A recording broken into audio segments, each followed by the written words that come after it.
Welcome, everyone. We've got a wonderful discussion ahead of us. I'm so excited about having you with us here today, Jen. Thank you for being here. So we've got Jen Fisher with us here today to talk about this topic about how do we find the off button in an always on culture. And so before I provide an introduction for her, I would love to hear from everyone. Thanks to everybody for joining us. We got lots of people who are joining us today. If you wouldn't mind writing in the chat where you're coming from. And Jen, I know that you're in Texas right now, normally in Miami. So thanks so much for being with us.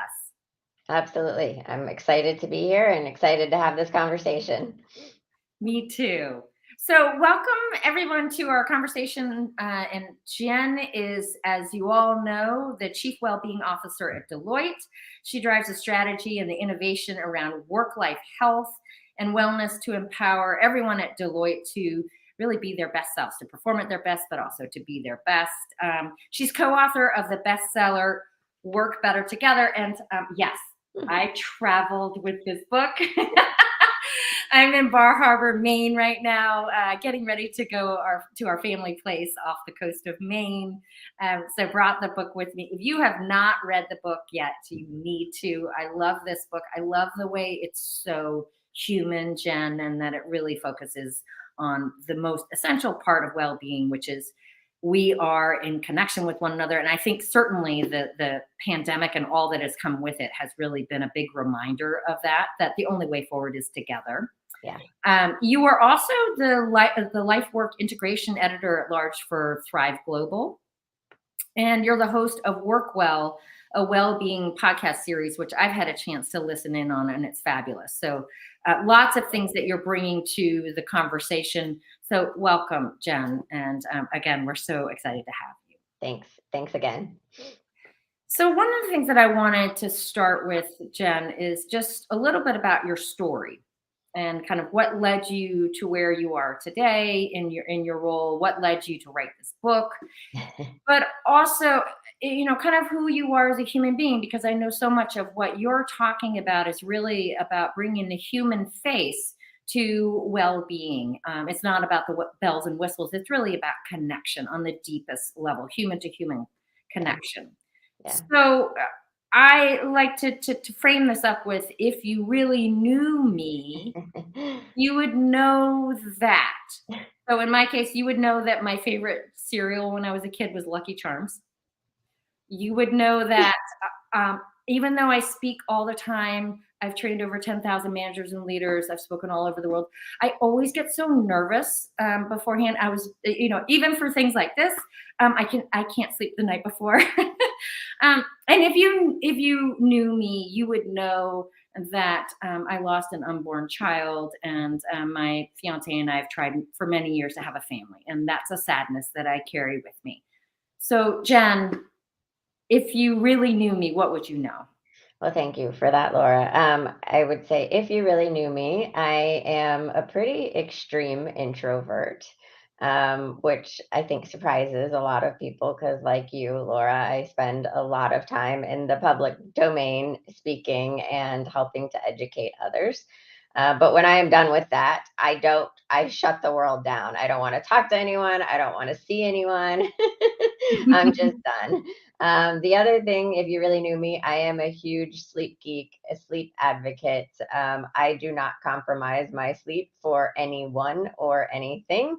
So much so that if I'm traveling with my team and it gets to be close to my bedtime, they will literally send me off to bed. I lovingly joke with them that the reason that they do that is because they know what it's like to work with a Jen that is not well rested. And it's, I joke with them, but it's also absolutely true. And then I think, on the fun side, I am a connoisseur of a Swedish fish or really any kind of candy that is gummy. So that is that's perhaps my weakness, but also a place of joy for me. Awesome. Well, thanks so much for coming and bringing your whole self. So our topic today is this idea of, how do we find the off button in an always on culture? So I thought it would be great for us to first start with kind of unpacking this idea of an always on culture. Like, what does that even mean? This is something that you've described at length in your book. You talk about things like workism. You talk about things like task switching. You talk about digital Taylorism. And I'm really curious about kind of, how you define this always on culture, particularly in the workplace, with some of these terms, and perhaps even talking about this in relation to this article that just came out in the New York Times about the rise of the worker productivity score. Although you would argue that this is actually rooted in something that's been in play for a long time in the workplace, starting Right. with the industrial age. Yeah, absolutely. So, I think the always on world and the way we talk about it in the book is that, we have, adopted and adopted and adopted technology literally into every aspect of our life, faster than we've done anything in human history, quite frankly. But the problem is that we haven't adapted to it very well. We just continue to bring it into our life. And, I mean, down to, we have refrigerators that are connected to the internet. I Somebody still needs to explain to me why my refrigerator needs to be connected to the internet. But again, this allure of technology, and that's not to say that technology is bad. It's not. My co-author on the book is actually a technology researcher, and I believe in the great benefits of technology. But I think what has happened is that we've allowed technology to use us. We're not actually using technology in a way that augments who we are or that makes us better human beings. And so, of course, that has bled into, the workplace, right? I mean, I like to say that, yes, technology allows us to work from the beach, but really, should you be working from the beach? Just because you can and the technology allows you to do it, we as human beings have the ability to kind of step back and say, okay, yeah, I can do it, but should I be doing it? Is it the right thing to be doing? And I think that has become prevalent in the workplace as well. So many of us, myself included, and for those that know my story of burnout, technology was a huge part of that because I prided myself on being that person that responded to things in 10 seconds flat, no matter the time of day or, the weekend, right? So that kind of gets back to, just because we have these tools and this technology at our disposal, we need to learn to use it better. Within organizations, certainly I'll use Deloitte as an example. We're fortunate to have access to so many tools to get our work done. But it also creates a ton of confusion because when you have 10 different tools that do exactly the same thing, which one are you to use, And so we just have this abundance of technology, but we haven't really stepped back to create a human centered design around the use of technology in the workplace. And, workism is real. There are many, many, many people that define their value and their worth in life by what they do for a living, and with that comes some unfortunate consequences. That if those people are leaders within an organization, it tends to bleed down and across and all across an organization, right? We tend to mimic or model what we see others doing because we believe that that's the expectation or we believe that that's what's required of us to be successful. And so, I mean, I think, in terms of the worker productivity score, I mean, you and I, Laura, we know that perhaps that's not anything new. I did find that article in the New York Times to be quite alarming. Again, I think this goes back to, just because we have technology that allows us to do something, to track worker productivity, should we be doing it? And I would also just challenge the whole idea of productivity.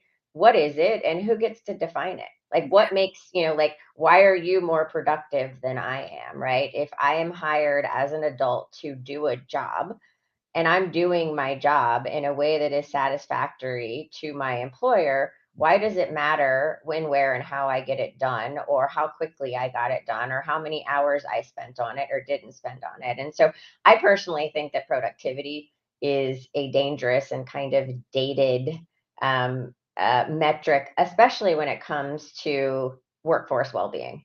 I don't think that those two things should continue to be tied together in the way that they have in the past, because I think it leads us down a path that actually has the opposite impact on worker well-being. If a worker believes that they're, the number one metric that's tied to their performance is their productivity, then honestly that creates a lot of bad behavior. And so I think we need to move away from that in large part.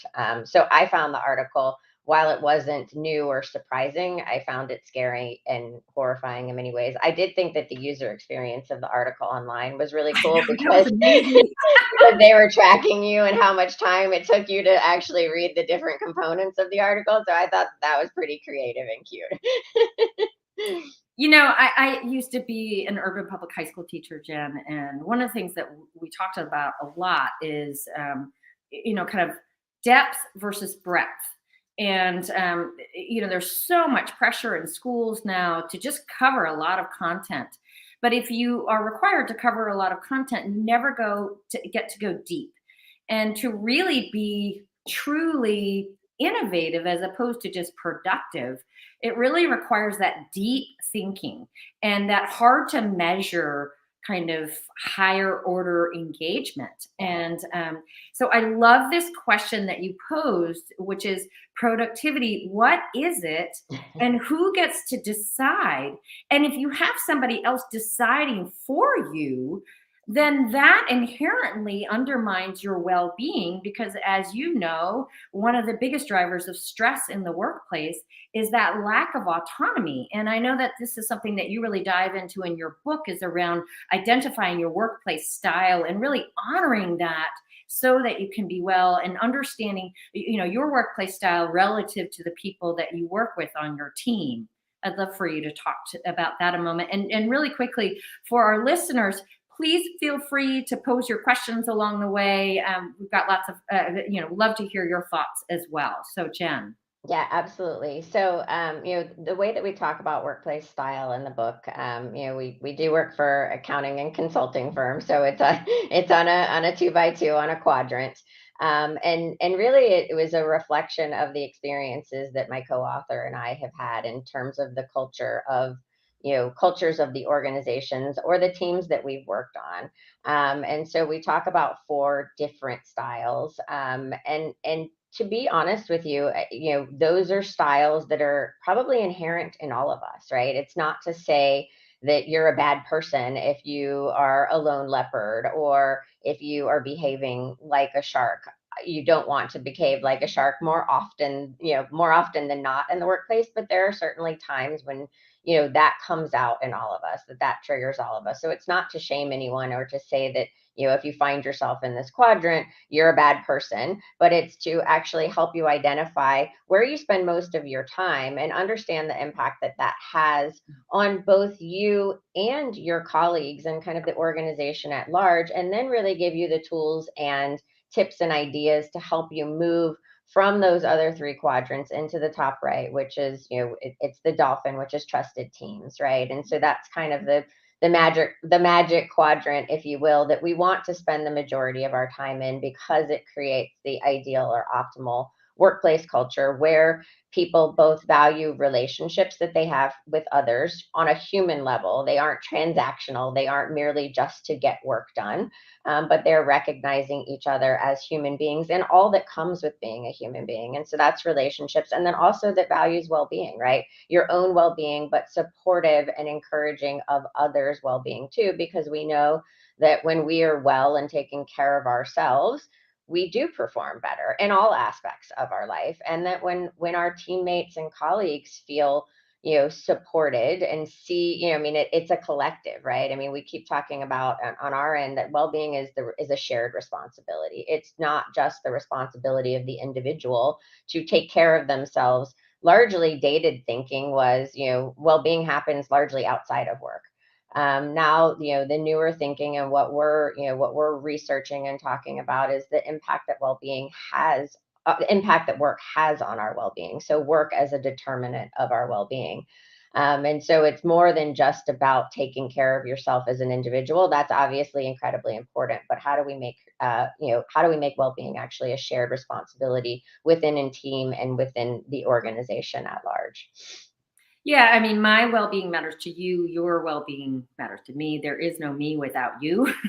The only way forward is together, and Right. certainly that's something that I also have been. I just think it's changing the narrative from the overstated take personal responsibility for your health and well-being. Of course, we each need to take personal responsibility, but we also, using your words, we need to take shared responsibility, and even more so if we are in a leadership role.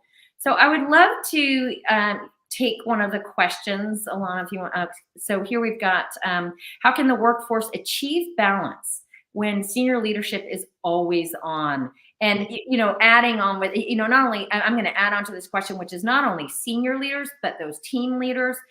There's a study, for example, is showing that for every hour that a manager engages in after hours email time, that roughly translates into an added 20 minutes of after hours email time for their team members. We tend to follow the lead, particularly of our team lead. Yeah, absolutely. It's a great question, and it's a very real issue. And so, what I would say is, um, I guess my question back to you is, just because the senior leadership is always on, does have they communicated that that means you should always be on, right? Or has there been no communication at all? And so I think, these things come down to, I talk about this in my own personal, I told you, Laura, that, I used to be that person that prided myself on responding in 10 seconds flat. It wasn't that my leadership told me that they expected me to respond in 10 seconds flat. So, especially in the largely virtual world that many of us are working in, if you work in an organization like Deloitte, where we talk about hybrid work, but that in large part gives people a lot of flexibility to get work done, where, when, and how they need to. And so, just because I have a teammate or a leader that is, emailing on, off hours for me or on the weekends for me, and it's not when I choose to work, I'm very clear about my boundaries, right? And so, except for if somebody sends me an email at 2 or 3 o'clock in the morning and I get it the next day, I always respond back to them and say, I'm happy to answer your question or help you, but I first need you to explain to me why you were up at 2 a.m. working, because that's just good. That's not good for anyone, right? And so I actually kind of asked them that question, like, unless you're in Europe or somewhere else where your time zone is completely different than mine, I want to first know why you're working in the middle of the night, and then I'm happy to help you.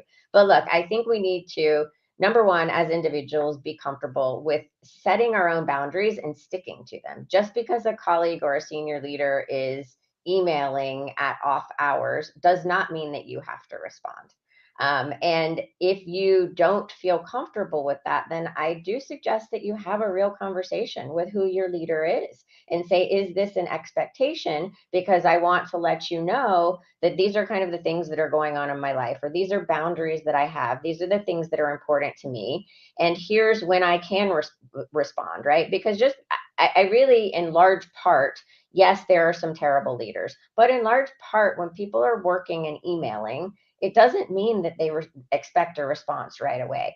If that's the case, and this is where communication comes in with my team and many of the teams at Deloitte, if something's urgent, please don't leave it up to email, because then that does mean that we always have to be connected all the time. If something's urgent, pick up the phone and call, send a text, use some other means of communications, whether it's Slack channel, Teams, etc. But have that conversation with your team to understand what your working norms and behaviors are going to be, so that you do give yourself and others permission to not constantly be on email, and that it's okay that you don't respond very quickly. You can respond. I mean, a normal response time to an email can certainly be 24 or 48 hours. We just need to have these conversations about, okay, what types of emails or what types of things need immediate attention. And if they do, we need to start communicating in a different way, because email is probably the worst, worst way to communicate about something that's urgent.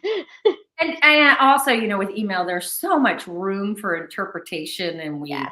what do they mean here? And I think that what you're talking about here, that if we want to find the off button in an always on culture, that often it can be, we can take measures by just diffusing through really simple things like having some conversation around, hey, gee, do you really, are you expecting that I respond back immediately?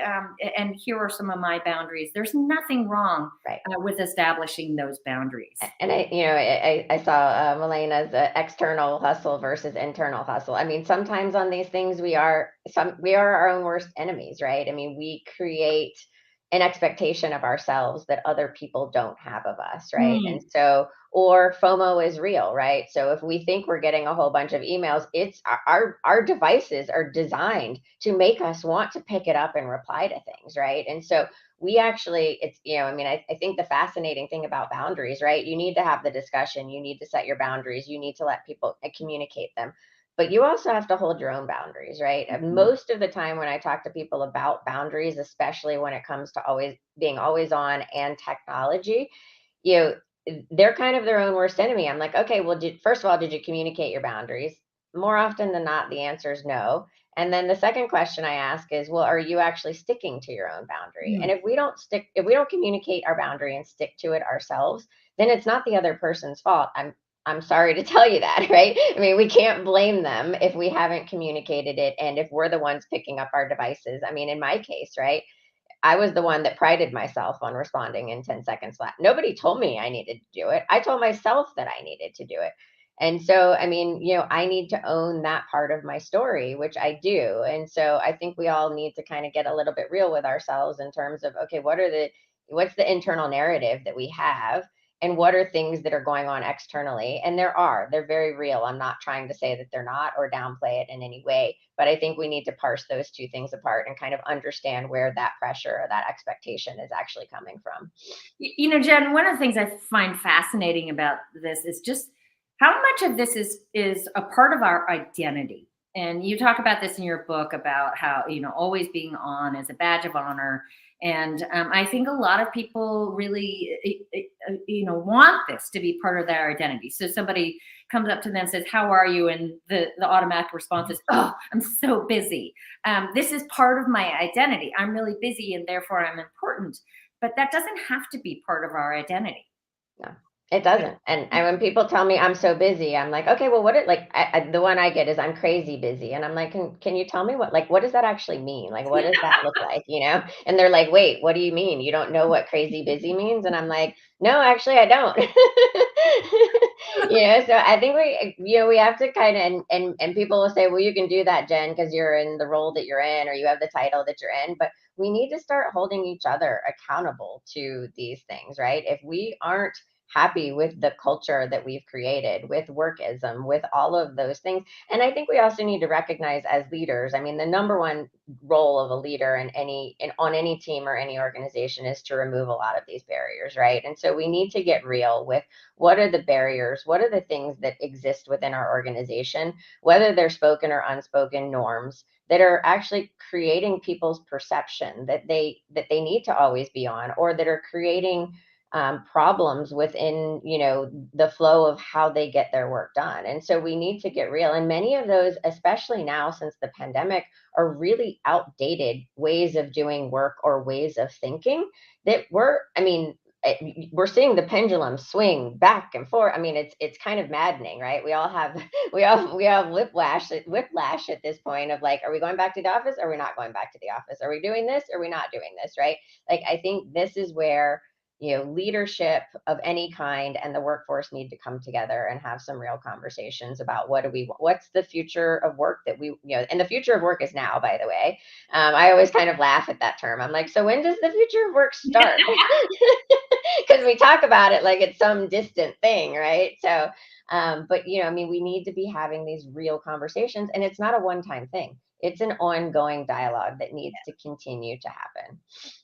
Yeah, this idea of removing barriers, I think that this kind of gets to some of the outside in things that organizations to be doing, teams need to be doing, and particularly with the leaders at the helm. So, one piece of that, as you're talking about right now, are those cultural norms, or kind of how, the ethos here, the way things get done here, the way we think about things. Yeah. But there are also some real barriers to, particularly if we look at something like burnout. So we know, for example, that the top drivers of burnout in the workplace, to a large extent, have more to do with the workplace itself and less to do with the individual. So we know it's things like, unreasonable time pressure, work overload, toxicity tolerated in the workplace, perceptions of unfairness. So can you talk a little bit about what can organizations, teams, and those leaders do to start to tackle some of those kinds of barriers? Yeah, absolutely. So, I mean, I think that some of that is obviously kind of still trying, being figured out. But I think from an individual perspective, if you are overwhelmed and overworked and you feel like you have a workload that is not sustainable or attainable, you need to have a conversation with your leader. I mean, bar none. It doesn't mean that you are a bad performer, but what will happen is that if you start to burn out or you take on more than you can handle, that actually will affect your performance. Having a conversation about the fact that you have too much on your plate, and that your workload is too heavy, or that or if you don't want to say that, having a conversation with your manager or leader to say, hey, I have a lot on my plate, at least help me prioritize it, right? Like, what is urgent, what needs to get done first? I need some help in understanding, like, what are your priorities, so that I can get my work done in a way that works both for me and for you, because you want to deliver a quality work product. As a leader, honestly, instead of waiting for your people to come to you to say that, when I do check-ins with my team and my people, I tell them, like, okay, I don't always know everything that's on your plate, because we in organizations like Deloitte, sometimes we get hit from all sides, right? And so tell me what's on your plate. How is your workload? What can I help you prioritize? What can I take off of your plate? Like, what can we just like stop doing and get rid of? And my team and I have a regular conversation about that. At the organizational level, I think that's a much bigger conversation that we probably don't have time for today. But one of the things that we're looking at and talking about, that's pretty new at Deloitte, is like, what are the work determinants of well-being, right? What are the leadership competencies that are creating either cultures of well-being or toxic cultures that people don't and can't want to work in, that are creating burnout? Because if there's one person in your organization that's burned out, there's a lot, right? It's not a problem of the individual. It's being created by something much larger than them. And so I think that leaders need to get real that the way that we're working isn't working. Mhm. And that doesn't mean that they're bad leaders. It just means that it's time for a change, right? This is not to shame a leader or to shame an organization that they're doing something wrong. It's just that everything's changed. And we need to be okay with that. And we need to have some real conversations about, what are these barriers? What are these, systemic problems that have existed for a long time that are actually creating burnout? And then figure out what the plan is to solve those. But that's a much larger conversation about, like, what are those and what could they be within an organization. Well, I think just planting the seed around work determinants of well-being. I mean, Yeah. you hear a lot about social determinants of health, but Yeah. I love this idea of what are the work determinants of well-being. And to your point about just starting to have some different kinds of conversations, especially between leaders. So I'd love to, Alana, do you want to pop in another question here? I think we have time for one more question before we start to wrap up. So, how are you working with your team to define your version of hybrid? So, Stephen, thanks for this question. Yeah, it's a great question. To be completely honest with you, I don't think any of us actually know what hybrid means right now.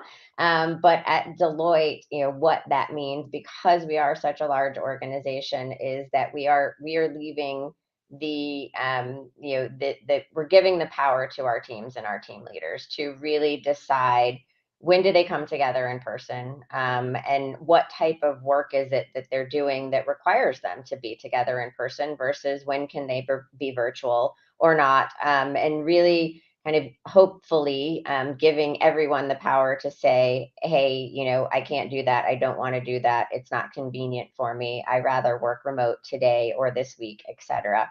And honestly, probably much to my surprise, that is actually going really well. We are starting to see more people go into our offices, and there's a bit of a hunger and a desire to come together collectively, just to have that really important human interaction. But what we've heard loud and clear from our workforce is, the flexibility and autonomy to decide that for themselves. And so in large part, we have left it up to our teams and our team leaders to figure out what works best for them. Because I think that what's true about hybrid is that there's not a one size fits all solution. And I think that that's true about the future of work, whenever that should arrive as well, that there's no longer a everyone does X or everyone does Y. I think it's largely dependent on the teams and the individuals and the needs of that team and the work they're doing. I mean, certainly a silver lining from the pandemic and all that's come with it is for non-essential workers that they've had a taste of flexibility. And to your point, people want flexibility in when they do their work, where they do their work, and how they do their work, and they're not willing to give that up. So just giving people that choice, which, by the way, people have wanted all along, but they just haven't been in a position to be able to Right. demand it. Alana, do you want to pop in one more question? So what is from Janice, thanks for your question. What is the key to getting organizations to recognize the importance of valuing workers as human beings? Oh, that's a tough question. I would venture to say that, I would be scared to say that, leaders and organizations, if they don't recognize this yet today, their future is not going to be very bright. I think the workforce has spoken loud and clear. Now, I would also say that we didn't get here overnight, right? I mean, this has been bubbling up under the surface for quite a long time. I think the pandemic blew the top off of, the existing problems in the way that we work. And so we're not going to fix it overnight, right? And if you read the Deloitte study on C-suite well-being, so many of our senior leaders are also struggling with their health and well-being, so much so that 70% of them said that they would seriously consider taking a job, a role in another organization that provides them with better well-being. So if you step back and think of our leaders and think of them as human too, if they're struggling, they're having their perspective on whether or not their workforce is struggling is skewed, right? When you're struggling, when you're burnt out yourself, your perspective on literally everything is off, right? And so you really have no idea whether or not, you can make the assumption that if you're struggling, then everybody in your organization is probably struggling. So I think, I wrote an article that this is really where, the C-suite, where leaders in our organization need to truly come together with the workforce. And it's a pivotal moment, right? It's an opportunity that we've had like never before. And our leaders need to step up and start to really listen to the workforce and understand their needs. And we need to stop pointing fingers. I think the workforce is pointing fingers at leaders, and leaders are pointing fingers at the workforce. And so we need to stop doing that. And we need to come together and start to have real conversations about what will work for all of us as we chart this path forward. And this idea of listening is also just like really tuning in. One leader, for example, shared with me that he talks to his managers about who is that person on your team who is feeling left out. You know who they are. Next time you see them, go to them. It's kind of a higher level. So, Jen, would you share with we could keep talking all day. We but could. I'm thinking about how do we find the off button in an always on culture. What are your top 3 takeaways, particularly in thinking about the workplace? Yeah, so I think my top 3 takeaways is, well-being doesn't just happen outside of work. We need to start thinking more about work and, work as a determinant of our well-being, because we do spend so many of our waking hours working or at work. And so I think we need a new lens on work. Well-being is a shared responsibility. And, I think that ultimately, workforce well-being, which, is inclusive of this idea of not having to be always on, is the outcome of a strategically designed work experience. And I think we need to focus on what does that mean and how do we upskill our leaders to positively impact the well-being of the workforce. So we need a new lens. And again, love the work determinants at health idea, but well-being doesn't just happen at home, but it happens at work. In fact, a lot of it happens at work. It's not just about personal responsibility. It's a shared responsibility. And I love this final thought that you have about strategically designing for it. Doesn't just happen. We can, in fact, anticipate and strategically design for it so that it does happen when we come to it. So we are all healthier, happier, more enabled to be our best selves because of where we work and because of the boss that we work with and the team members that we work with. And we're not going to get there overnight. You're right. It's not going to happen The fourth overnight. one. So how do we stay in touch with you, Jen? Yeah, absolutely. So you can connect with me on LinkedIn, Jen Fisher. You can follow me on Instagram and Twitter at JenFish23. Obviously, you can check out my book, and the podcast is WorkWell on any podcatcher. WorkWell is all one word. So I hope that you stay connected and stay in touch. Thank you so much for that. And so thanks to everyone who joined us today. We'll be reconvening every fourth Wednesday of the month, except for November and December with the holidays. Next month, our theme will be about going stealth. Some future speakers that we have coming up: Dexter Sherney, who's the president of Blue Zones Institute. We've got Ron Getzel with Johns Hopkins. We've got Larry Green with Google, all coming up in the future. Jen, I want to thank you so much for being my guest today. I feel so lucky to have had you as a guest. And I know that everybody loved having you. And I'm going to keep this with me for a long time. So thank you so much. And again, thanks to everybody who joined us. Thank you. Thanks again. Bye, everyone.